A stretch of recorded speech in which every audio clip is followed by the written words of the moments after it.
Hi all, ಎಲ್ರಿಗೂ ನಮಸ್ಕಾರ. Welcome back to Teju kitchen and vlogs. ಇವತ್ತು ಒಂದು ಟ್ರೆಡಿಷ್ನಲ್ ಆಗಿರುವಂಥ ಒಂದು ಸ್ವೀಟ್ ರೆಸಿಪಿನ ನಾನು ನಿಮ್ಮೊಟ್ಟಿಗೆ ಶೇರ್ ಮಾಡ್ಕೊತಾ ಇದ್ದೀನಿ. ಕೆಲವೊಂದು ಸ್ಟೆಪ್ಸ್ನ ಬಳಸಿ ಈ ರೀತಿ ರವೆ ಉಂಡೆನ ಮಾಡೋದ್ರಿಂದ ಒಂದು ವಾರಗಳ ಕಾಲ ಇಟ್ಟರೂ ಕೂಡ ರವೆ ಉಂಡೆ ಗಟ್ಟಿ ಆಗೋದಿಲ್ಲ. ಫಸ್ಟ್ ಡೇ ಯಾವ ರೀತಿ ಉಂಡೆ ಮಾಡಿಟ್ಟಿದ್ರೋ ಅದೇ ರೀತಿ ಒಂದು ವಾರಗಳ ಕಾಲನೂ ಕೂಡ ಸಾಫ್ಟಾಗಿರುತ್ತೆ. ತುಂಬಾ ಸಿಂಪಲ್ಲಾಗಿ ಕೆಲವೇ ಇಂಗ್ರೀಡಿಯೆಂಟ್ಸ್ನ ಬಳಸ್ಕೊಂಡು ಕೇವಲ 10-15 ನಿಮಿಷಗಳ ಕಾಲ ಇದ್ದರೆ ಸಾಕು, ಟೇಸ್ಟಿಯಾಗಿ ರವೆ ಉಂಡೆನ ಮಾಡ್ಕೋಬಹುದು. ರವೆ ಉಂಡೆ ಮಾಡೋದಕ್ಕೆ ಏನೇನು ಇಂಗ್ರೀಡಿಯೆಂಟ್ಸ್ ಬೇಕು ಮತ್ತು ಹೇಗೆ ಮಾಡೋದು ಅಂತ ನೋಡೋಣ. ಮೊದಲಿಗೆ ಒಂದು ಅರ್ಧ ಕಪ್ ಆಗುವಷ್ಟು ಸಕ್ಕರೆನ ನಾನು ಮಿಕ್ಸರ್ ಜಾರಿಗೆ ಹಾಕ್ಕೊತಾ ಇದ್ದೀನಿ.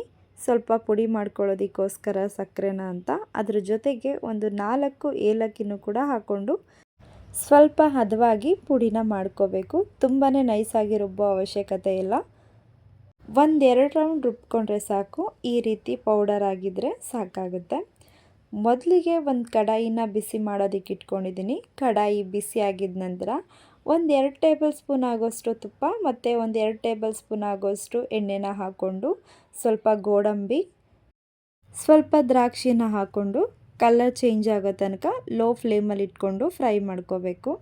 ತುಂಬ ಅತಿ ಹೆಚ್ಚಾಗಿ ಉರಿಯೋ ಅವಶ್ಯಕತೆ ಇಲ್ಲ. ಸ್ವಲ್ಪ ಕಲರ್ ಚೇಂಜ್ ಆದರೆ ಸಾಕು. ಬರೀ ತುಪ್ಪದಲ್ಲೇ ಮಾಡ್ಕೊತೀನಿ ಅಂದರೆ ಬರೀ ತುಪ್ಪನೇ ಯೂಸ್ ಮಾಡ್ಕೋಬೋದು. ಗೋಡಂಬಿ ದ್ರಾಕ್ಷಿನ ಫ್ರೈ ಮಾಡಿಕೊಂಡು ಸಪ್ರೇಟಾಗಿ ತೆಗೆದಿಟ್ಕೋಬೇಕು. ಅದೇ ಬಾಣಲಿಗೆ 1 ಕಪ್ ಆಗೋಷ್ಟು ರವೆನ ಹಾಕ್ಕೊತಾ ಇದ್ದೀವಿ. ನಾವು ರೆಗ್ಯುಲರಾಗಿ ಉಪ್ಪಿಟ್ಟಿಗೆಲ್ಲ ಬಳಸ್ತೀವಲ್ವ, ಸೊ ಅದೇ ರವೆನ ಹಾಕ್ಕೊತಾ ಇದ್ದೀನಿ. ಆದಷ್ಟು ಮೀಡಿಯಮ್ ಫ್ಲೇಮಲ್ಲಿ ಇಟ್ಕೊಂಡೆ ರವೆನ ಚೆನ್ನಾಗಿ ಹುರ್ಕೋಬೇಕು. ತುಂಬಾ ಹೈ ಫ್ಲೇಮಲ್ಲಿ ಇಟ್ಟು ರವೆನ ಹುರಿಯೋದ್ರಿಂದ ರವೆನೂ ಕೂಡ ಬೇಗ ಸೀದೋಗ್ಬಿಡುತ್ತೆ.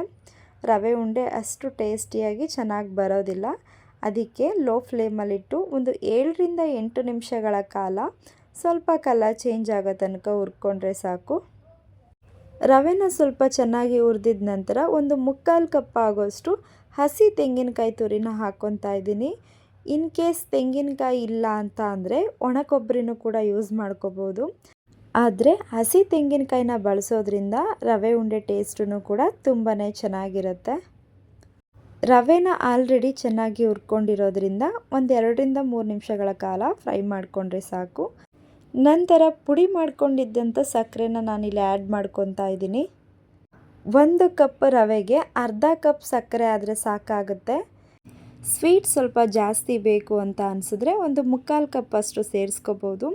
ಆದರೆ 1 ಕಪ್ಪಿಗೆ ಅರ್ಧ ಕಪ್ ಶುಗರ್ ಕರೆಕ್ಟಾಗಿ ಮ್ಯಾಚ್ ಆಗುತ್ತೆ. ಸಕ್ಕರೆ ಎಲ್ಲ ಹಾಕ್ಕೊಂಡು ಸ್ವಲ್ಪ ಹೊತ್ತು ಚೆನ್ನಾಗಿ ಮಿಕ್ಸ್ ಮಾಡ್ಕೊಂಡಿದ ನಂತರ ಕಾಯಿಸಿ ಆರಿಸಿರೋ ಅಂಥ ಹಾಲನ್ನು ಸ್ವಲ್ಪನೇ ಸೇರಿಸ್ಕೋಬೇಕು. ಒಟ್ಟಿಗೆ ಜಾಸ್ತಿ ಹಾಕೋದಕ್ಕೆ ಹೋಗಬೇಡಿ.